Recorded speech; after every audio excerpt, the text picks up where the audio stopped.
ரிலீஸான வாஸ்கோ ட காமா அப்படிங்கிற படத்தை பத்தி தான் பார்க்க போறோம். இந்த படத்தோட ஒன் லைன் ரொம்ப சிம்பிள் தான். இப்போ 2024ல இப்போ நம்ம இருக்க மக்கள் இன்னும் ஒரு 10, 15, 25, 30 வருஷம் கழிச்சு எப்படி இருப்போம் அப்படிங்கறத ரொம்ப ஃபியூச்சரிஸ்டிக்கா அவங்க மனநிலை எப்படி இருக்கும் அப்படிங்கறத காமிக்கிற அந்த படம் தான் வாஸ்கோ ட காமா. ஓகே, இந்த படத்தோட ஸ்டார்ட்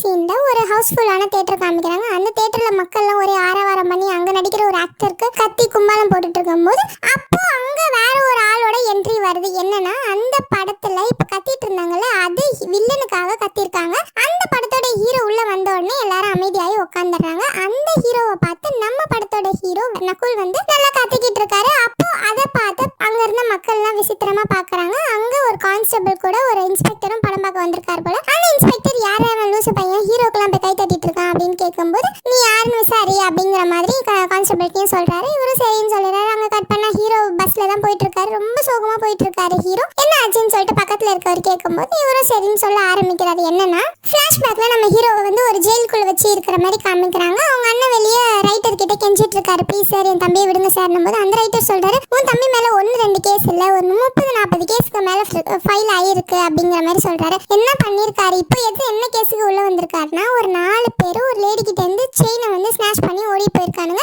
அதை பார்த்து சும்மா இல்லாம நம்ம ஹீரோ அந்த திருட்டிட்டு போனவனுங்களை அடிச்சு போலீஸ் ஸ்டேஷன் கூட்டு வந்திருக்காங்க. அப்படி வந்து அந்த 4 பேரை போலீஸ் டேபிள் சேர்லாம் கொடுத்து உட்கார வச்சு அடிப்பட்டை எடுத்து ஐஸ் கட்டி எல்லாம் கொடுத்து வைக்க வச்சிருக்காங்க. அடிச்சு கூட்டு வந்து நம்ம ஹீரோவை ஜெயிலுக்குள்ள போட்டு வச்சிருக்காங்க. ஸோ இதுதான் இப்போ அந்த காலத்துல வாழ்ற மனுஷங்களோட மென்டாலிட்டியா இருக்குங்கிறத நமக்கு சொல்றாங்க. ஸோ அந்த மாதிரி இருக்கிறதுனால இந்த மாதிரி உன் தம்பி இதே வேலையை தான் ரெகுலரா பண்ணிக்கிட்டு இருக்கான் அப்படிங்கிற மாதிரி ரைட்டர் சொல்லும்போது ஹீரோவோட அண்ணன், அவர் பேர் மகாதேவன், அவர் ரொம்ப கெஞ்சிட்டு இருக்காரு, சார் ப்ளீஸ் சார் விடுங்க சார் அப்படின்னும் போது, இல்ல இப்போ இந்த ஸ்டேஷனுக்கு வந்து இன்ஸ்பெக்டர் ரொம்ப ஸ்ட்ரிக்ட், அவர்கிட்ட என்னெல்லாம் பேசி உன் தம்பியை வெளியே விட முடியாது, அவரே வருவார், நீ பேசிக்கணும் போது அப்போ உள்ள ஒரு இன்ஸ்பெக்டர் வராது. யாருன்னு பாத்தீங்கன்னா நம்ம தியேட்டர்ல பார்த்தோம்ல அதே இன்ஸ்பெக்டர். அவர் உள்ள வந்துட்டு நம்ம ஹீரோ ஃபேஸை பார்த்துட்டு, உங்க அப்பா மூஞ்சி மாதிரியே இருக்கியா உனக்கு கூட அப்படிங்கிற மாதிரி இவர் சொல்றாரு. அப்போ அவங்க அண்ணன் ஓடி வந்து, எங்க அப்பா உங்களுக்கு தெரியுமா சார் போது, அவனை பிடிச்சி கொடுத்ததே நான் தாங்கிற மாதிரி அவர் ஒரு ஃபிளாஷ்பேக் யோசிச்சு பாக்குறாரு. சரின்னு சொல்லிட்டு இவங்க இன்ஸ்பெக்டர் என்ன சொல்றாருன்னா, இவங்களுக்கு எவ்வளவு பெரிய இடத்துல இருந்து ரெக்கமெண்டேஷன் வந்தாலும் வெளியே அனுப்பவே கூடாது அப்படின்ட்டு ரைட்டர் சொல்லிட்டு உள்ள போய் ஹேண்ட் வாஷ் பண்ணிட்டு வெளியே வந்து பார்த்தா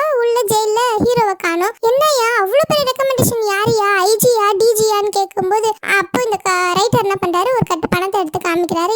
இதுதான் அந்த பெரிய ரெக்கமெண்டேஷன் சொல்லும் போது, ஓஹோ இதுக்கு யாரும் ஈடு என்ன இல்லடா, சரி இவ்வளவு பணம் வச்சுட்டு இவனுங்க வெளியே சுத்துறானுங்கன்னு பார்க்கும்போது இவங்க 2 பேரும் மாசா வெளியே வராங்க. நேரா வீட்டுக்கு வந்து உட்காந்து அண்ணன் வந்து தம்பி கிட்ட சொல்லிட்டு இருக்காரு, ஏன்டா இந்த உலகத்துக்கு ஏற்ற மாதிரி ஒத்து வாழ வேண்டியதானே அப்படின்னு கேட்கும்போது, என்னால முடியல, நானும் எவ்வளவோ மாறணும்னு நினைக்கிறேன், என்னால முடியல, இங்க அநியாயத்தை கண்ட தட்டி கேட்கணும்னு என் ரத்தம் துடிக்குதுன்னும் போது அப்போ ஒருத்தர் உள்ள வராங்க. ஒரு லேடி வந்து அவங்க பசங்க ஒரு பையனை ஒருத்தன் கூட்டு வந்துட்டு, உன் தம்பி கிட்ட சொல்லுவே என் பையனை கண்ட விஷயம்லாம் பேசி என் பையன் மண்டியை குழப்பறான் அப்படின்னும் போது, என்னங்க பண்ணானா, என் பையன் ஏதோ பிக் பேக்கெட் அடிச்சு எங்க குடும்பத்துக்கு சோறு ஆக்குற அளவுக்கு ஒரு வருமானத்தை கொண்டு வந்து கொடுத்துட்டு இருக்கான். உன் தம்பி அவன் மண்டியை கழுவி ஸ்கூலுக்கு போ, காலேஜுக்கு போன்னு சொல்லி அவன் கழுவி விட்டு இப்போ பாரு இவன் தொழிலுக்கு போகாம எனக்கு வந்துட்டு ஸ்கூல் சேர்த்து விடு, காலேஜ் சேர்த்து விடுன்னு கத்திக்கிட்டு இருக்கான். மரியாதை உன் தம்பி கிட்ட சொல்லி என் பொழப்புல மண்ணலி போட்டானா சும்மா இருக்க மாட்டேன் அப்படிங்கிற மாதிரி அந்த லேடி அங்க கத்திட்டு போறாங்க. அப்படியே ஒவ்வொருத்தரா வந்து கம்ப்ளைண்ட் பண்ணிட்டே இருக்காங்க. அது பக்கத்துல இருக்கிறவங்களும் வந்து கம்ப்ளைண்ட் பண்ணிட்டு போகும். இதெல்லாம் பார்த்தா அவங்க அண்ணன் வந்து கொஞ்சம் டென்ஷனா வராரு.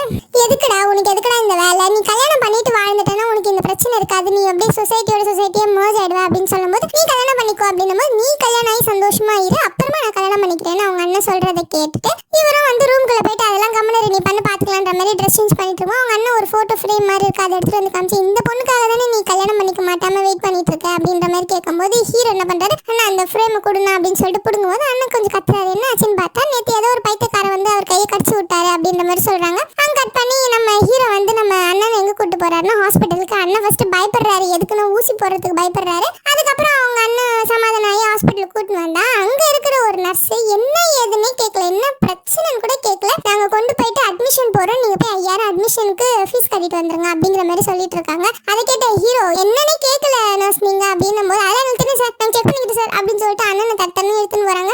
சரி ஹீரோ வேற வழி இல்லாம போயிட்டு அட்மிஷன் 5000 ரூபாய் கட்டி அட்மிஷனும் போடுறாரு. போட்டு அவங்க வந்து வெயிட்டிங் ஹால்ல வெயிட் பண்ணும்போது பக்கத்துல ஒரு இன்சூரன்ஸ்காரர் வந்து, உங்களுக்கும் இன்சூரன்ஸ் இருக்கு, உங்க பேஷண்ட்டுக்கு இன்சூரன்ஸ் இருக்குன்னு அவன் ஒரு பக்கம் ஸ்கீமை பத்தி பேசிக்கிட்டு ஹீரோ டென்ஷன் உள்ள போய் பார்த்தா அண்ணனை எங்க அட்மிட் பண்ணிருக்காங்க, லைட்டா சுண்டு விரல் அடிபட்டதுக்கு ஐசியூல அட்மிட் பண்ணி வச்சிருக்காங்க.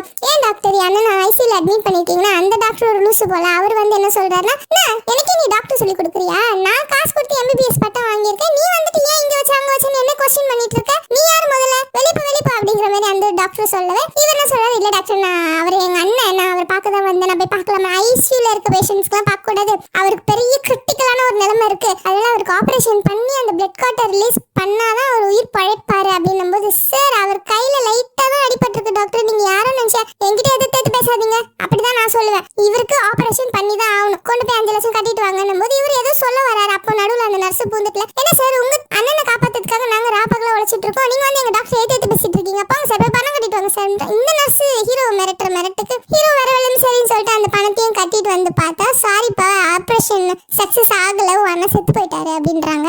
இது கேட்ட ஹீரோ அங்க வேற என்ன பண்ண முடியும், சரின்னு சொல்லிட்டு டெட் பாடியை வாங்கிட்டு வீட்டுக்கு எடுத்துட்டு வந்தா, வந்துட்டு போறவங்க சந்தோஷமா சிரிச்சு பார்த்துட்டு போறாங்க. இழவு வீட்டுல வந்துட்டு எதுக்கு அப்படின்னா அவங்க பார்த்துட்டு சிரிச்சுட்டு என்ன சொல்லிட்டு போறாங்கன்னா, பரவாயில்லப்பா 30 வருஷம் உயிர் வாழ்ந்து அவன் செத்து போயிருக்கான்ப்பா, பெரிய விஷயம் பண்ற மாதிரிலாம் பேசிட்டு சந்தோஷமா போய்கிட்டு இருக்காங்க. அதாவது இங்க வாழ்றதை விட அவன் சொர்க்கத்துக்கோ எங்கேயும் போறான் பாரு, அது எவ்வளவு மேலுன்ற மாதிரி பேசிட்டு போயிட்டே இருக்கிறாங்க. ஹீரோவுக்கு அது இன்னும் மன கஷ்டமா இருக்கு. சோ இந்த கதையை தான் வந்து பஸ்ல இருக்கிறவர்கிட்ட சொல்லிட்டு வந்து, இப்ப எங்க போறேன்னா சித்தப்பா வீட்டுக்கு போயிட்டு இருக்கேன், இப்ப எங்க சொந்தம் சொல்ல யாருன்னா எங்க சித்தப்பா மட்டும் தான் இருக்காரு அப்படின்னு சொல்லிட்டு இவர் சொல்றாரு. காலையில எழுந்து பார்த்தா பக்கத்துல உட்காந்து திருடம் போல பர்ஸ் அடிச்சுட்டு போயிட்டு இருக்கான். சரி ஹீரோவும் பஸ் விட்டு இறங்கி சித்தப்பாவை பார்த்தா, சித்தப்பா வந்து ஆட்டோல வந்து இறங்குறாரு. வந்துட்டு வாப்பா இங்கிருந்து நம்ம போலாம் அப்படின்னு சொல்லிட்டு கூட்டு போறாரு. சித்தப்பாவும் 1 நம்பர் மொல்ல மாதிரி தான், ஆக்சுவலி இது அவர் ஆட்டோவே கிடையாது, அவங்ககிட்ட வந்து எடுத்துட்டு வந்துட்டு இருக்கிறார் போல. சித்தப்பாக்கு ஒரு சின்ன பையன் ஒருத்தர் இருக்கான், அவன் வர வழியில போடுறா இங்க போடுறா அங்க போடுறா, என்னடா பப்ஜி விளையாடுறியான்னு கேட்டா, இல்லப்பா ரம்மி சர்க்கிள் விளையாடிக்கிட்டு இருக்கேன், இந்த மாதிரி 4 வாட்டி 5 பேரை எடுத்து பேசினாதான்ப்பா அவனுங்க மதிச்சு மரியாதையா அந்த பணத்தை அங்க போடுறானுங்க, எப்படி மொளை மாதிரித்தனம் பண்றதுங்கிறத டெக்னிக் சொல்லி கொடுத்துட்டு இருக்காங்க ஜூம் மீட்டிங்லன்ற மாதிரிலாம் அந்த பையன் பேசிட்டு இருக்காரு. அதை பார்த்துட்டு ஹீரோ நல்ல ஜென்ரேஷன் அப்படிங்கிற மாதிரி அவரும் ஒத்து பாக்குறாரு. அப்போ நம்ம சித்தப்பா கையில ஒரு டாட்டூ ஒன்று போட்டு அதை பத்தி கேட்டுட்டே வந்துட்டு இருக்கும் போது பார்த்தா போலீஸ் மடக்குறாங்க. போலீஸ்க்கு எப்பவுமே ஆஸ் யூஷுவல் அப்படியே தான் இருக்கிறாங்க, அவங்க காசு கொடுக்கணும்ட்டு ஹீரோ இந்த சித்தப்பா பேசிட்டு இருக்காரு ஹீரோ கிட்ட. அப்போ தூரத்துல இவர் கையில பச்சை குத்திருக்காரு நம்ம சித்தப்பா. அவர் என்ன பண்றாருன்னா, இவர் பேர் வந்து கோவர்தன், எங்க எல்லாருக்கும் தலைவன் மாதிரி அவன் அப்படிங்கிற மாதிரி சொல்லிட்டு இருக்கும் போது அந்த கோவர்தன் அங்க சிக்னல்ல நின்றுட்டு இருக்காரு. அந்த கோவர்தன் தான் இந்த படத்தோட வில்லன். அவர் என்ன பண்றாருன்னா, ஒரு அம்மா இவனோட வண்டி இங்க நிக்கிறத பார்த்துட்டு ஓடி வந்து, பசிக்குதுப்பா உள்ள சாப்பிட ஏதா இருக்கான்னு கேட்கும்போது, அம்மா உங்களுக்கு இந்த நிலைமையா, உங்களை பார்க்கும்போது என் கண்ணு ரத்த கண்ணீரே வருதுன்னு சொல்லிட்டு உள்ள இருந்து ஒரு 500 ரூபாய் நோட்டு எடுத்து கையில கொடுக்குறான். இதை அந்த அம்மா வாங்கிட்டு ஏத்த இறக்குமா நம்ம கோவர்தனை பார்த்துட்டு சரின்னு அந்த அம்மாவும் போயிடுதா. இதை பார்த்த ஹீரோ நல்லா தானே பண்றான், அவனுக்கு என்ன, அவனையே நீங்களா தூக்கி வச்சாடுறீங்கன்னா, ஏ லூசு அவனை 10 மாசம் பெத்தெடுத்த உண்மையான அம்மாவே அந்த அம்மா தான், அந்த அம்மாவை இந்த நிலைமையில வைக்கவே தான் இவன் ரொம்ப டாப்ல இருக்கான் இந்த உலகத்துல அப்படிங்கிற மாதிரி சொல்றாரு பாருங்க. அப்போ நம்ம ஹீரோ கோவர்தனை பார்த்து ஒரு விஷயத்த பிளாஷ்பேக் மாதிரி நினைச்சு பாக்குறாரு. என்னன்னா, இவங்க சின்ன வயசுல இருக்கும்போது நம்ம ஹீரோவும் கோவர்தனும் ஒன்னாதான் படிச்சிருப்பாங்க போல. அதுல கோவர்தன் அவங்க ஃப்ரெண்ட்ஸ் எல்லாரும் ஒவ்வொருத்தரையும் அவங்க டீச்சர் கேட்கறாங்க, பெருசா வளர்ந்துட்டு நீங்க என்ன பண்ண போறீங்க அப்படின்னு கேட்கும்போது ஒவ்வொருத்தன் ஒன்று சொல்றேன், என் தாத்தா மாரி ரவுடி அவன், எங்க அப்பா மாரி கொலகாரன் அவன், இன்னொரு இங்கிலீஷ்காரன் ஒருத்தருக்கு அவனை சொல்றேன் எங்க அப்பா மாரி பைரட் அவன் நானு அப்படிங்கிற மாதிரி சொல்லும்போது நம்ம கோவர்தனை எழுப்பி கேட்கறாங்க, நீ என்ன ஆக போற அப்படின்னு கேட்கும்போது இவங்க எல்லாருக்கும் பெரிய எக்ஸாம்பிள் ஐகானா தான் நான் மாறுவேன், என்ன பார்த்து எல்லாரும் கத்துக்கணும்ன்ற மாதிரி சொல்ற ஒரு பொசிஷனுக்கு தான் நான் போவேன்ற மாதிரி கோவர்தன் சொல்றான். சரின்னு சொல்லிட்டு சூப்பர் ஆம்பிஷன் அந்த மிஸ்ஸும் சொல்லி சமாதானப்படுத்தி உட்கார வச்சுட்டு நம்ம ஹீரோவை எழுப்பி, என்னப்பா நீ என்ன ஆக போறேன்னா, நான் எல்லாரும் மிஞ்சிற மாதிரி நான் ஒரு சமூக சேவகனா ஆக போறேன்னும் போது அந்த டீச்சர் என்ன பண்ணாங்க, கொஞ்சம் டென்ஷன் ஆயிட்டு, பரவாயில்லப்பா நீ ஆகிற காலத்துக்கு பார்க்கலாம், இப்போ அமைதியா உட்காருன்ற மாதிரி சொல்லி மினோஸ்கட் பண்ணிடுறாங்க. இப்போ அதுதான் நம்ம ஹீரோ நினைச்சு பார்த்து அவன் சொன்ன மாதிரி அவன் இடத்துக்கு வந்துட்டான் அப்படிங்கறத நினைச்சு பாக்குறாரு. சரின்னு சித்தப்பா அவரை வண்டியில ஏத்திட்டு அவங்க சித்தப்பா இருக்க இடத்துக்கு வராங்க. அது வந்து எப்படிப்பட்ட ஏரியானா, இப்போ நம்ம காலனின்னு சொல்றோம் அந்த மாதிரி ஒரு இடத்துல அங்க லேடிஸ்லாம் கொண்டாடி சண்டை போடுறாங்க. அதுல ஒரு போர்டு ஒன்று மேப் மாதிரி போட்டிருக்காங்க, என்னன்னா கோட்ரஸ் மாதிரி இருக்காது. அதுல என்ன மேப்னா, குழந்தை ஹியூமன் டிராஃபிக்ஸ்க்கு இந்த பக்கம் போங்க, கள்ளக்கடத்தலுக்கு இந்த பக்கம் போங்க, கொலை பண்ணணும்னா இந்த பக்கம் போங்கன்ட்டு அங்கங்க ரூட் மேப் மாதிரி போட்டு வச்சிருக்காங்க. ஸோ அந்த வழியா தான் உள்ள வராங்க. அங்க இப்போ ஒரு புது கேரக்டர் ஒருத்தர் காமிக்கிறாங்க, அவர் பேர் வந்து கால். அவரு அங்க ஒருத்தனை தேடி வந்திருக்காங்க. அங்க ஒரு ப்ராஸ்டியூட்டுக்குன்னு சொல்லிட்டு ஒரு ஃபிளாட் மாதிரி விட்டுருக்காங்க போல. அங்க இருக்கிற ஒரு லேடியை தரத்தரம் பிடிச்சி எடுத்துட்டு வந்து, உன் புருஷன் எப்போ வருவான் அப்படிங்கிற மாதிரி கேட்கும்போது, அது தெரியல நான் ரொம்ப நாள் ஆச்சு அந்தால பார்த்தேன் அப்படின்னு சொல்லும்போது, உன் புருஷனை மாட்டினா அவன் என்ன பண்ணுவான்னு தெரியலன்ட்டு இந்த கால் சொல்லிட்டு இருக்கும் போது, அப்ப இந்த பொண்ணு கேட்குது, எதுக்கு என் புருஷனை பிடிக்கிறான், அவன் உனக்கு என்ன பண்ணானும் போது, ஆமால அவன் என்ன பண்ண நான் மறந்தே போயிட்டேன் போது, அப்ப பின்னாடி இருக்கவன் எடுத்து கொடுக்குறானோ, அவன் நீ நாசமா போயிடுன்னு சாபம் விட்டானா, அதனால தானே இப்போ நீ நாசமா போயின்னு இருக்கு, அதுக்கு தானே அவனை கொல்றதுக்கு ட்ரை பண்றேன் போது, ஆமா ஆமா ரொம்ப வருஷமா தேடுறல அதனால மறந்துட்டேன் நானுன்ற மாதிரி இந்த கால் சொல்றான். இவன் என்ன பண்றான், அந்த தேடிட்டு இருக்கவன் பொண்டாட்டியை தூக்கி வண்டியில போட்டுங்க. இவன் அங்கிருந்து போகும்போது தான் நம்ம ஹீரோ சித்தப்பாலாம் உள்ள நுழையிறாங்க. அப்போ என்ன ஆகுதுன்னா, வீடு தேடணும் இல்லையா, சித்தப்பா வீட்டுல தங்க வச்சுக்க முடியாது, வீடு தேடணும் போது வீடு வீடா போய் கேட்டா எந்த வீட்லயும் இவனை நல்ல மாதிரி இருக்கான், வாடகை எப்படி கொடுப்பான், திருடுவானா, போய் சொல்லுவானா, கஞ்சா அடிப்பானா, இதை அடிப்பானா அதை அடிப்பானான்னு கேட்கறாங்க. ஏன்னா அதெல்லாம் பண்றவங்களுக்கு தான் வாடகை கொடுப்பாங்களாம். நேர்மையா இருக்கிறவன் என்ன சம்பாதிப்பான், எப்படி எனக்கு வாடகை கொடுப்பான் அப்படிங்கிற மாதிரி தான் அந்த மக்களோட மென்டாலிட்டி இருக்கு. ஸோ இதெல்லாம் பார்த்து சித்தப்பா நிறைய வீட்டை ரிஜெக்ட் ஆனனால ஒரே ஒரு வீடு இருக்கு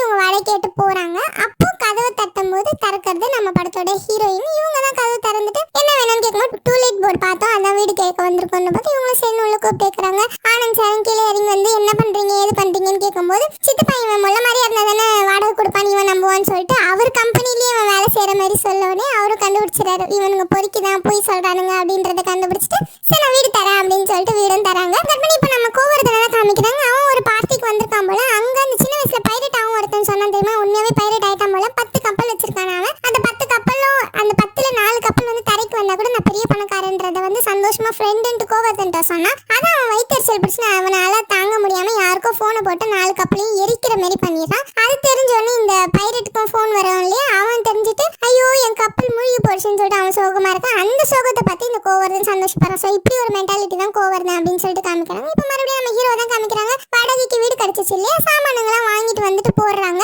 அப்படி சாமானை இறக்கி வைக்கிறவன் சாமான் கொண்டு வரதுக்கு மட்டும் தான் என்ன வேன் புக் பண்ணீங்க, நான் இறக்கிலாம் வைக்க மாட்டேன், சீக்கிரம் இறக்கி இல்லைன்னா நான் வண்டி எடுத்துட்டு போயிடுவேன் 2 மணி நேரத்துக்கு மேலே அப்படின்னு சொல்லும்போது ஹீரோ வேற வழி இல்லாம அவர் சாமான்லாம் அவரே இறக்குறாரு. அப்போ அங்கே பக்கம் பக்கம் இருக்கிற வேலை செஞ்சுட்டு இருக்காங்களா ஃபிளாட்ல, அங்கே யார்ட்டையாவது வந்து கொஞ்சம் ஹெல்ப் பண்ணுங்க, நம்ம ஹெல்ப் மட்டும் நாங்கள் பண்ண மாட்டோம், நீ வேற ஏதாவது சொன்னா கூட நாங்கள் பண்ணுவோன்ற மாதிரி எல்லாம் மூஞ்சலட்சி மாதிரி பேசும்போது தூரத்துல நம்ம ஹீரோயின் வராங்க. ஸோ ஹீரோயினை பார்க்கும்போது ஹீரோக்கு வந்து சின்ன வயசு அவங்க பொண்ணு ஒன்று மிஸ் பண்றாரு இல்லையா, அது மாதிரியே தான் இருக்கு. கீழே இவங்க ஸ்கூல் டேஸ்ல பார்த்தது இப்போ பார்க்கறதெல்லாம் ரெண்டுமே மர்ஜ் பண்ணி சீன்ஸ் காமிப்பாங்க. ஒரு பாட்டு ஒன்று போது அந்த பாட்டுல ஹீரோயின் தான் வந்து ஹீரோ ஹெல்ப் பண்ணி வீடெல்லாம் செட் பண்றதுக்கு ஹெல்ப் பண்றாங்க. அப்போதான் ஹீரோயின் வந்து நம்ம ஹீரோ ஒரு டிராயிங் பண்ணி வச்சிருக்காருல, இவன் ஹீரோனோட சின்ன மூஞ்சி, அந்த மூஞ்சை பார்த்தோன்னே ஓ இவன் தான் நம்ம விட்டு போன வாசுதேவன் நினைச்சிட்டு இவங்களும் இங்க லவ் பண்றாங்க, அவரும் அங்க லவ் பண்ணிட்டு இருக்காரு. ஸோ இங்க பாட்டு சீன் கட் பண்ண உடனே இங்க நம்ம கோவர்தனை தான் காமிக்கிறாங்க. ஒரு வக்கீல் வந்து பரபரன்னு நடந்து வராரு. அந்த வரத்துக்கு முன்னாடி அந்த வக்கீல் என்ன பண்ணிருப்பாருன்னா சொத்தெல்லாம் அவங்க 2 பொண்டாட்டிங்க பிரிச்சு எழுதி வச்சிருப்பாரு. நிறைய சாம்பார் சாறு பிரியாணி எல்லாத்தையும் தின்னு வயிற்று ரொப்பிட்டு ஒரு கன் எடுத்துன்னு கடகடன்னு வராரு. எங்க கோவர்தன் ஒரு சமாதியில நின்றுட்டு இருக்காரு. அங்க வந்துட்டு இந்தா நீ சுடு, நீ சொன்ன மாதிரி உன் அப்பனை என்னால வெயில் எடுக்க முடியல, அதனால நீ எனக்கு கொண்டுடுவேன் அப்படின்னு சொல்லிட்டு வந்து கன்னு கொடுக்கும்போது அப்போ கோவர்தன் உனக்கு எதாவது கடைசி ஆசை இருக்கான்னு, நீ அந்த ஆசை நிறைவேற்ற மாட்டேன், நானே ஆசையை நிறைவேற்றிக்கினேன், என்ன ஷூட் பண்ண அப்படிங்கிற மாதிரி சொல்லி அவர் அங்க செத்து போறாரு. அங்க பண்ணி நம்ம ஹீரோவை இங்க காமிக்கிறாங்க. அபார்ட்மெண்ட்ல அவர் நடந்து வந்துட்டு இருக்கும்போது அந்த அபார்ட்மெண்ட்ல ஒரு டான் மாதிரி ஒருத்தர் இருப்பார் போல. அந்த டான் நடந்து வரும்போது நம்ம ஹீரோ என்ன பண்றாரு, வழி விடுங்கன்னு சொல்லிட்டு தள்ளி விடாரு பாருங்க. அவர் சுழண்டி அடிச்சு போய் விழுறாரு. ஸோ அந்த டான் என்ன நினைக்கிறது, நம்மளை விட பெரிய டானா இருப்பான் போல அப்படிங்கிறாங்க. ஸோ இந்த டானே அடிச்சு கீழே தள்ளி விட்டனால நம்ம ஹீரோ அங்க டானா ஃபார்ம் ஆயிடுறாரு. அதை பார்த்துட்டு ஹீரோயின் ரொம்ப சந்தோஷமா சிரிச்சுட்டு 2 பேரும் ஒரு கார்டன் ஏரியால உட்காந்து சிரிச்சு பேசிட்டு இருக்காங்க. அவங்க சின்ன வயசுல நடந்த விஷயத்த நினைச்சு பேசும்போது 2 பேரும் லவ் சொல்றாங்க. 2 பேரும் அக்செப்ட் பண்ணிக்கிறாங்க. கட் பண்ணி நம்ம ஹீரோயின் வீட்டுல தான் காமிக்கிறாங்க. அவங்க அத்தை போல வந்து கத்திட்டு இருக்காங்க, என் பையனுக்கு உன் பொண்ணு கொடு அப்படிங்கிற மாதிரி. எதுக்குன்னா உன் பொண்ணு நல்லதெல்லாம் பண்ணிட்டு இருக்கு, நீ சேர்த்து வச்ச சுத்தெல்லாம் அழிச்சு காலி பண்ணுவா போல, அதுக்கு தான் என் பையன் உன் பொண்ணுக்கு வாழ்க்கை கொடுப்பான், அதனால எனக்கு கட்டி வரும்போது அவங்க அப்பா முடியாது எழுந்து கிளம்புன்ற மாதிரி சொல்லி அனுப்பிச்சு விட்டுறாரு. அவங்க போகும்போது ஹீரோயின் உள்ள வந்துட்டு இவர் என்ன பண்ணுவாரு, அப்பாக்காரர் என்ன பண்ணுவாரு, உனக்கு அந்த பையனை பிடிச்சிருக்கா, வாடகைக்கு அந்த பையனை வச்சுக்கலாமான்ற மாதிரி கேட்பாரு. ஹீரோயின் என்ன நினைக்கிறாங்க, கல்யாணத்துக்கு தான் கேட்கறாரு நினைச்சிட்டு சரிப்பா சந்தோஷம்ன்றாங்க பாருங்க. அவ்வளவுதான். அக்கம் பக்கம் வீட்டுல இருக்காங்க, என்ன எல்லாம் பர்ச்சேஸ் போயிட்டீங்களா, என்ன பொண்ணுக்கு கல்யாணம் பண்ற மாப்பிள்ளை ஃபிக்ஸ் பண்ணிட்டு எங்களுக்கு ஒரு வார்த்தை சொல்லி ஆளாளுக்கு கல்யாணம் பேசும்போது தான் நம்ம ஆனந்த் சார் வந்து யோசிக்கிறார், என்னத்துக்கு இவனுக்கு கல்யாணம்னா என் மாப்பிள்ளை நானே இன்னும் பார்க்கல, இவனுக்கு என்னத்துக்கு ஆர்வமா இருக்கானுங்க. நான் பொண்ணு கூப்பிட்டு கேட்டா நீ தானப்பா சொன்னேன் அவனுக்கு கல்யாணம் பண்ணிக்க உனக்கு ஓகேவான்னு கேட்டேன். நானும் ஓகேன்னு சொன்னேன். நான் கல்யாணத்துக்கு கேட்கலாமா, அவன் கூட அவன் வாடகை வச்சிருக்கோமே அப்படின்னு கேட்டேன். சரி போ தப்பா புரிஞ்சிச்சுன்னு சொல்லிட்டு இவன் விசாரிக்கிறதுக்கு ஒரு டான் கிட்ட போறேன். கெட்டவங்களுக்கு தானே பொண்ணு கொடுப்பாரு இவரு, அதனால போயிட்டு அந்த ஒரு டான் கிட்ட விசாரிப்போம், கெட்டவனுக்கு கெட்டவனை தெரியுமே அப்படின்னு சொல்லிட்டு. யார் அந்த டான்னா இப்ப ஹீரோ தள்ளி விட்டு டான் ஆஃப் ஆமானார்ல அந்த டான் தான். அவர்கிட்ட போய் கேட்டா இவர் பெரிய பாட்ஷா லெவலுக்கு இவர் உட்காந்து பிளாஷ்பேக் செலவும் நம்ம ஹீரோ நான் பார்க்க ரொம்ப சந்தோஷமா சரி வந்து நம்ம மாப்பிள்ளைன்னு சொல்லிட்டு ஃபிக்ஸ் ஆயிடுறாரு.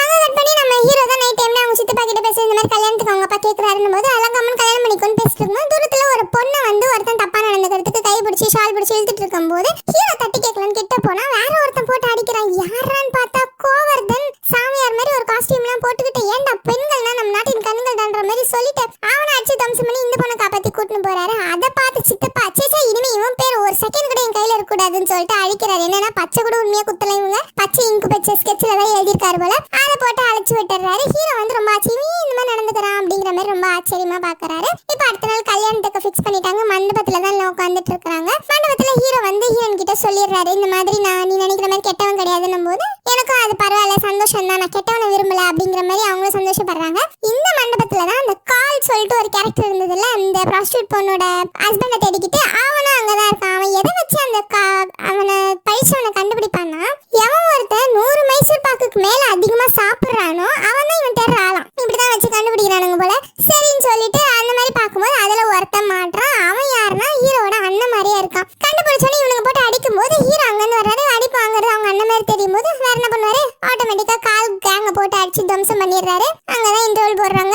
இன்டர்வலுக்கு அப்புறம் காமிக்கிறாங்க கல்யாணம் நின்று போச்சு. ஹீரோயின் அப்பா ஹார்ட்டை பிடிச்சுன்னு உட்காந்துருக்காரு. அப்போன்னு பார்த்துட்டு இங்க ஒரு சிறைச்சாலை ஒரு தம்பி வந்து அக்கா கிட்ட சொல்றேன், எனக்கு இந்த மாதிரி ஒரு சிறைச்சாலையில வேலை கிடைச்சிருக்கு, அதாவது ஜெயிலுன்னு சொல்லல, வாஸ்கோட காமால எனக்கு வேலை கிடைச்சிருக்கு அப்படிங்கிற மாதிரி சொல்றா. ஐயோ அந்த இடத்துக்கு அவங்க நல்ல பையனுக்கு இருப்பா இடமாச்சேடா, அங்கெல்லாம் உனக்கு செட் ஆகாது அப்படின்னும் போது பரவாயில்லக்கா பழப்பு தெரியும் எங்க போனா எனக்கு அங்க வேலை கிடைச்சிருக்கா அப்படின்னு சொல்லும்போது இந்த அக்காவும் சரின்னு சொல்லிட்டு அனுப்பிச்சு விடுறாங்க. இப்ப அந்த இடத்துல தான் காமிக்கிறாங்க அந்த வாஸ்கோட காமா அப்படிங்கிறது என்னன்னா, இப்போ ஹீரோ நல்லது மட்டுமே பண்ணிட்டு இருக்காருல்ல, அந்த மாதிரி நல்லது மட்டுமே பண்ற ஒரு சில பீப்புள அவங்க கிரைம் பண்றாங்கன்னு சொல்லி கூப்பிட்டு வந்து இங்க போட்டு அடைச்சு வைப்பாங்க. எந்த அளவுக்கு இந்த வாஸ்கோட காமால இருக்கவங்க நல்லவங்க அப்படின்னா, இப்போ ஜெயில கதை திறந்து என்ன பண்ணுவாங்க, தப்பிச்சு விட பாப்பாங்க இல்லையா. ஆனா வாஸ்கோட காமால இருக்கவங்க ஜெயில பத்திரமா மூடி வச்சு வெளியில இருக்கவனா உள்ள வந்துட போறான் அப்படின்ட்டு கேட்டு மூடுற அளவுக்கு அவ்வளவு நல்லவங்க அவங்க. அதை பத்தி தான் போலீஸ் ஒவ்வொருத்திட்டே பேசிட்டு இருக்கு. அதுல ஒருத்தனுக்கு வந்து ரிலீஸ் பண்ணிடுறாங்க. இனியோட அவனுக்கு தண்டனை காலம் முடிஞ்சிச்சுன்னு ரிலீஸ் ஆகி வெளியே போடும்போது நான் ஏன் சார் வெளியே போனேன், வெளியே போய் நான் சோத்துக்கு என்ன பண்ணுவேன், நான் இங்கே இருந்துட்டு போறேன் அப்படின்னு சொல்றான் பாருங்க. இவரும் சரி வேற வழி இல்லை நீ உள்ளே இருந்துட்டு போன்ற மாதிரி விட்டுறாங்க. ஸோ அந்த சீன் அப்படியே கட் பண்ணிட்டு நம்ம கேஎஸ் சாரை தான் இப்போ ஃபர்ஸ்ட் டைம் காமிக்கிறாங்க. கேஎஸ் சாரை பார்க்க அவரோட ஒய்ஃப் வந்திருக்காங்க. யாருன்னா கோவர்தனோட அம்மா. ஸோ கோவர்தனோட அப்பா நம்ம கேஎஸ் ரவிக்குமார் சார் தான் போல.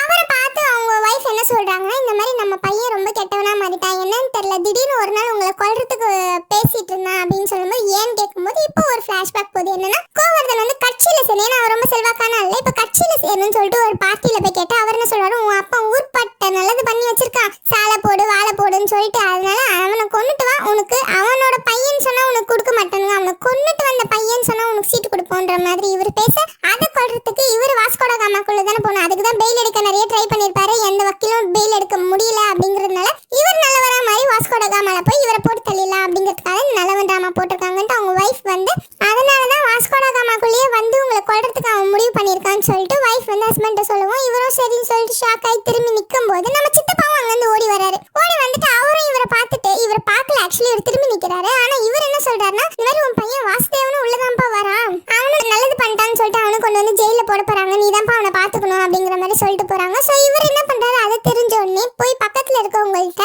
ஒருத்தர் என்ன சொல்லி, இவர் அப்பாவும் உள்ளதா இருக்காரு போல நல்லது பண்ணது காரணத்துக்காக, அப்பா கிட்ட என்ன சொல்றாருன்னா, என் பையன் வரான் எனக்கு ரொம்ப சந்தோஷமா இருக்குன்னு சொல்றாரு. இன்னொருத்தர் பக்கத்துல பைல்வான் இருக்காரு, நம்ம பைல்வான் ரங்கராஜன் சார்ல அவர் இருக்காரு. அவர்கிட்ட என்ன சொல்றாருன்னா, எனக்கு 3 பசங்க, மூத்தவன் மகாதேவன், இன்னொருத்தன் கோவர்தன், மூணாவது தான் கடைக்குட்டி வாசுதேவன். இவனை தான் எனக்கு ரொம்ப பிடிக்கும். கோவர்தன் கொஞ்சம் கொலர் பிடிச்சவன் தான், பெரியவன் எனக்கு விட்டு இறந்து போயிட்டான் அப்படிங்கிற மாதிரி இவர் சொல்லி ஃபீல் பண்ணி 2 பேரும் வராங்கன்னு சொல்லிட்டு சந்தோஷமா படுத்துட்டு இருக்காங்க. திடீர்னு நம்ம கேஎஸ்ஆருக்கு என்ன தோணுச்சுன்னு தெரியல, கோவர்தன் தான் கொல்ல வரான்னு நினைச்சிட்டு இவர் என்ன பண்றாரு, விடிய விடிய உட்காந்து பயந்து உட்காந்துக்கிட்டே இருக்கிறாரு தூங்காம.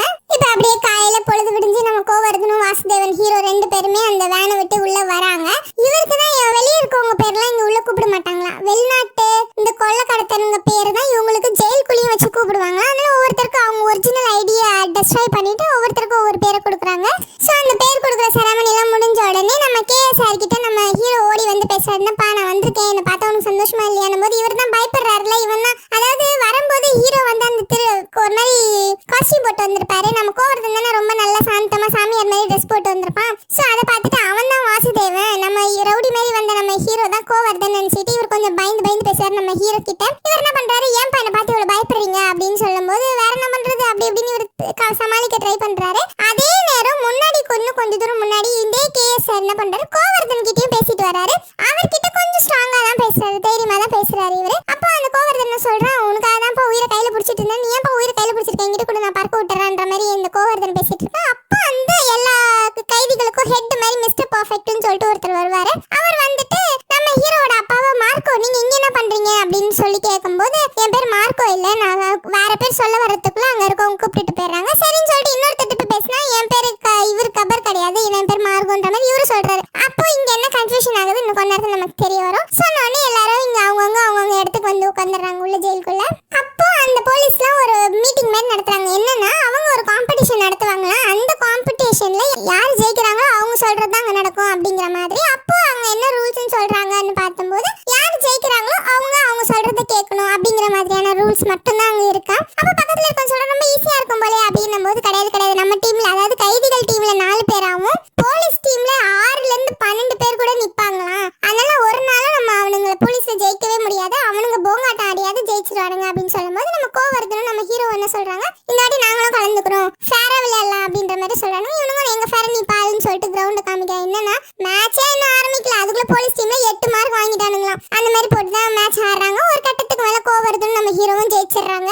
ஜெயிச்ச உடனே நம்ம கோவர்தன் உள்ள வரான். உள்ள கொக்கைன்லாம், ஏன்னா இது திருட்டு உலகம் தானே, ஸோ கொக்கைன்லாம் மறைச்சு வைக்கிற இடத்துல இவன் திருட்டு தின்னுட்டு இருக்கும்போது ஒரு போலீஸ்காரன் யாரா ஃபர்ஸ்ட் சீன்ல அக்கா எனக்கு வேலை கிடைச்சதுன்னு சொன்னால அவன் வந்து நின்னுட்டு இந்த மாதிரி உன்னை பார்த்தா நான் கெட்டவன் மாதிரி, ஐ மீன் உன்னை பார்த்தா நல்லவன் மாதிரியே தெரியலையே, நீ கெட்டவன் மாதிரி தானே இருக்கேன்னும் போது ஆமா எங்க அப்பனை போட்டு தலை தானே உள்ள வந்திருக்கேன் அப்படின்னு. உங்க அப்பா யாருன்னும் போது இவன் எதாவது சொல்றான். ஓகே நான் உனக்கு ஹெல்ப் பண்றேன் அப்படின்னு சொல்றாத.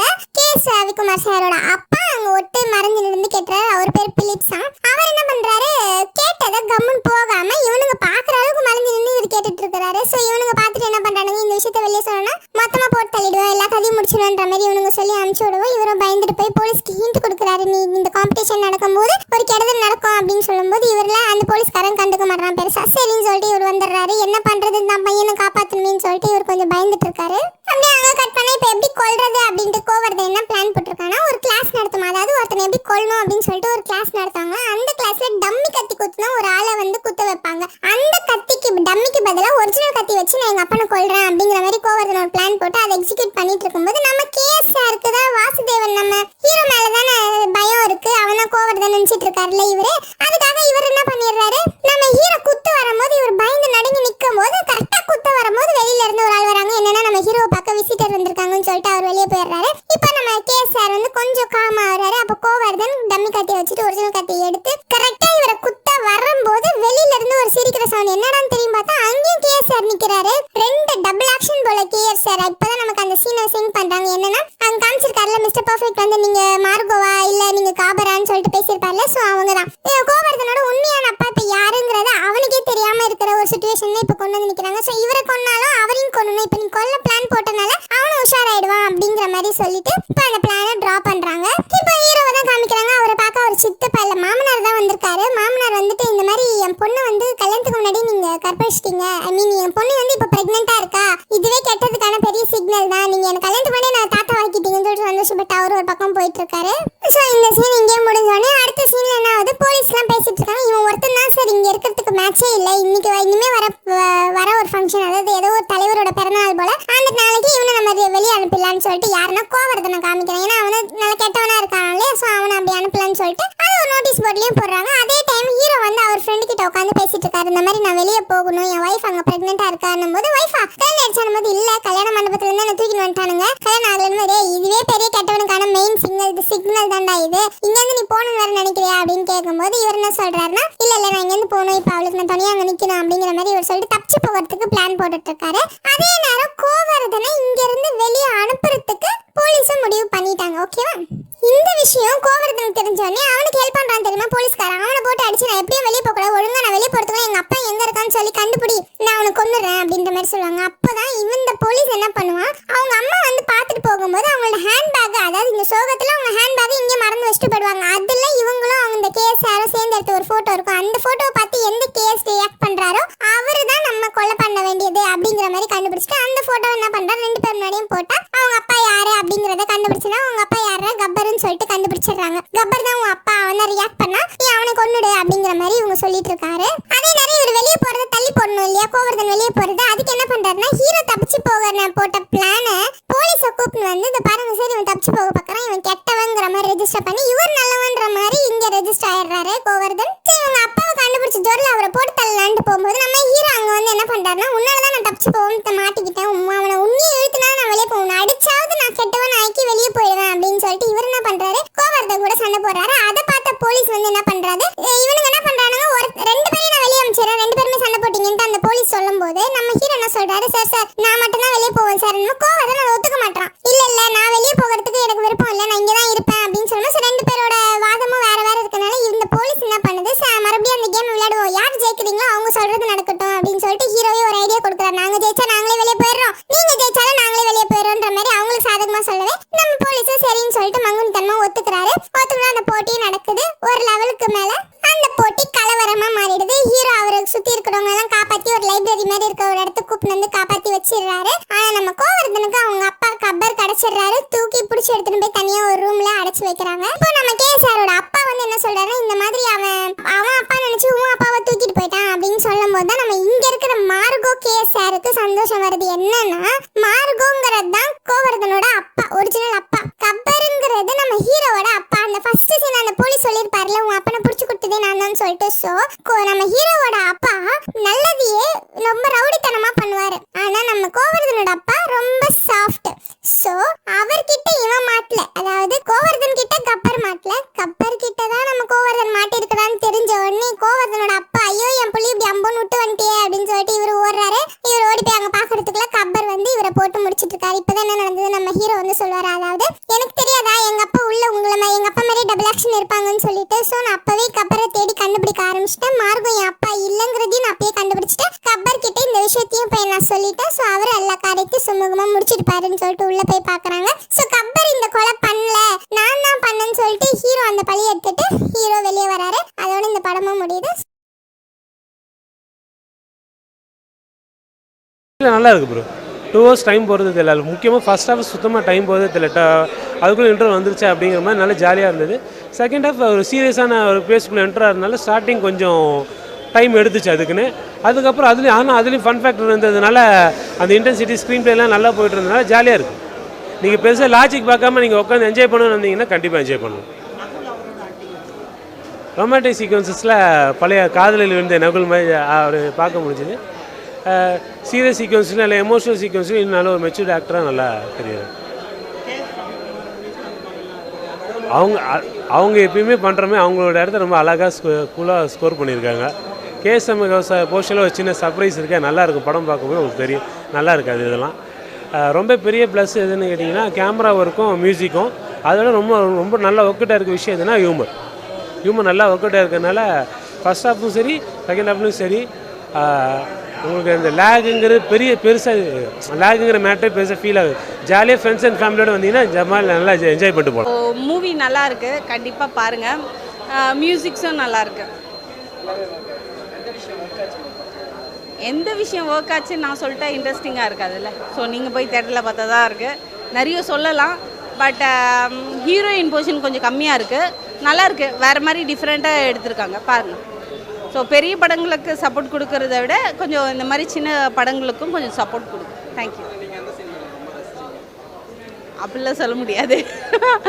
நக்குல் சார் வந்த பொசிஷன்ஸ்லாம் நல்லா இருந்துச்சு. அவரை வச்சு தான் டிஃப்ரெண்ட்டாக, யாரும் நேர்மையாக வாழக்கூடாது, நல்லது செய்யக்கூடாது, எல்லாம் கெட்டதாக வாழணும், கஞ்சா வைக்கணும், இதை தான் பெரிய எப்படி சொல்ல போதி தர்மர் சொல்கிற மாதிரி இதை தான் பெரிய விஷயமா சொல்லியிருக்காங்க. மியூசிக்ஸ்லாம் நல்லா இருக்கு. வாஸ்கோடகாமா படம் பார்த்துன்னு எல்லாம் நேரில் வந்து பாருங்கள். ஃபேமிலி ஆடியன்ஸ் பார்க்கலாம். நகுல் சார் நல்லா பண்ணியிருக்காங்க. பேக்ரவுண்ட் மியூசிக்கு டைரக்டர் வந்து ஸ்க்ரீனில் பண்ணியிருக்காரு. நீங்கள் வந்து ஓவராலாக தேட்டரில் வந்து பார்த்தீங்கன்னா உங்களுக்கு உங்களோட மைண்டுக்கு அந்த படம் எப்படி இருக்குது உங்களுக்கு தெரியும். மற்றபடி எல்லாம் ஓகே, படம் நல்லாயிருக்கு, வந்து பாருங்கள். தேங்க்யூ. நல்லா பண்ணியிருக்காரு ப்ரோ. ரொம்ப கம்பேக் தானே அதாவது இந்த கதைக்கு என்னவோ அது பண்ணியிருக்காரு. அதனால் நீங்கள் ஓவராகவும் வரல, கம்மியாகவும் வரல, இந்த கதையை ஓரியண்டாக பண்ணியிருக்காரு. நல்ல விஷயம், மேற்கொண்டு பண்ண நல்லாயிருக்கும்.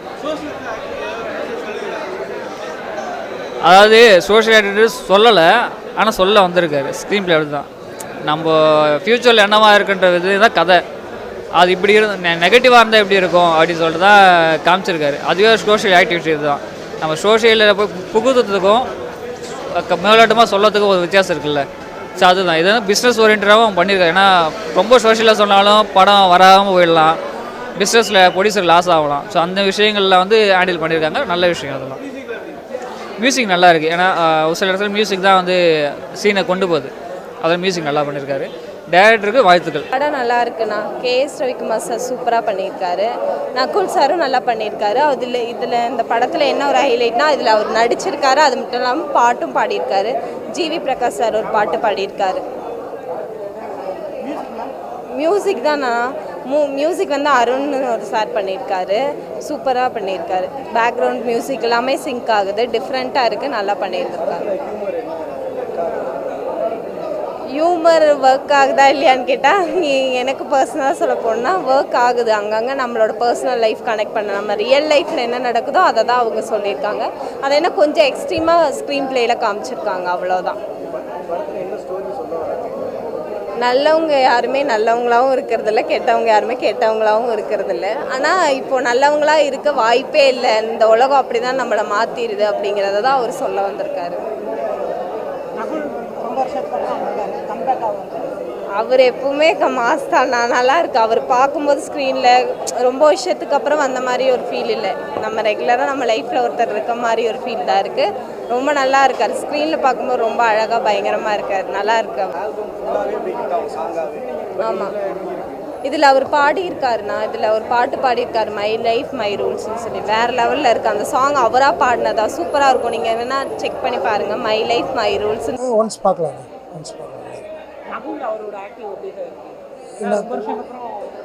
கம்பேக்னு சொல்ல முடியாது, நகுல் ஆக்டிங் நல்லா இருக்கு. ஆமாம், கம்பேக்ல இல்லை, அது கம்பேக்னு சொல்ல முடியாது. சில இடங்கள் ஒர்க் அவுட் ஆயிருக்கு, சில இடங்கள் கொஞ்சம் லேக் ஆகுது. வாஸ்கோட காமா என்ன சொல்ல வர்றாங்கன்னா, புதுசாக சொல்லணும்னு முயற்சி பண்ணிக்கிறாங்க, அதான் சொல்ல வர்றாங்க.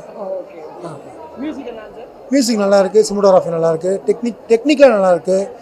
எல்லா ஆர்டிஸ்டும் நல்லா பண்ணியிருக்கிறாங்க. கண்டென்ட் மட்டும் கொஞ்சம் கோட்டை விட்டுருக்காங்க, அவ்வளோதான்.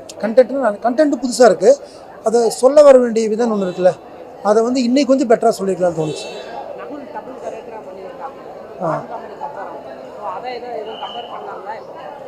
என்ன படம் என்னது? இல்லை, அந்த நகுல் இல்லை, இது கொஞ்சம் புதுசாக ட்ரை பண்ணுறாரு, புதுசாக பண்ணணும்னு நினைக்கிறாரு. ஆனால் இன்னைக்கு கொஞ்சம் பெட்டராக பண்ணணும். நகுலுடைய பர்ஃபார்மன்ஸ் இன்றைக்கி இருக்கிற கதைகள் வேறு மாதிரி ஆயிடுச்சு, சினிமாவே வேறு மாதிரி ஆயிருக்கு. அப்படிங்கும்பொழுது இன்றைக்கி நகுல் வந்து கம்பேக் கொடுக்கணும்னா இன்னும் கொஞ்சம் பெட்டராக தேடணும். ஆமாம், கொஞ்சம் டிஃப்ரெண்ட்டான மூவிலாம் இருக்குது. இந்த ராக்கியில் வந்துச்சு பார்த்தீங்களா, ராக்கி. ஆமாம், அந்த மாதிரி ஒரு புதுசாக ஏதாவது பண்ணால் தான் நகுல் நிற்பார். நகுல் பழைய சினிமா நினச்சிருக்கிறாரு, அதெல்லாம் சினிமா மாறி இருக்குது நிறையா. ஆமாம், ப்ளஸ்ஸு வந்து சினிமாட்டோகிராஃபி இஸ் குட், மியூசிக் நல்லாயிருக்கு. மைனஸ் அப்படின்னா கண்டென்ட்டு தான். சொல்ல வர வேண்டிய விஷயத்த இயக்குனர் தவற விட்டுருக்காருன்னு தான் சொல்ல முடியும். புதுசாக எடுத்திருக்காரு, புது முயற்சி, கண்டிப்பாக பாராட்டக்கூடிய இயக்குனர் தான். ஆனால் தவற விட்டார், எங்கேயோ மிஸ் ஆகுது. ஹீரோயின் போர்ஷன்ஸு ஃபஸ்ட் ஹாஃபில் வந்தாங்களா, அப்படி தான் இருக்குது. ஃபஸ்ட் ஹாஃபில் வந்தாங்களான்னு கேட்குற அளவுக்கு தான் இருக்குது.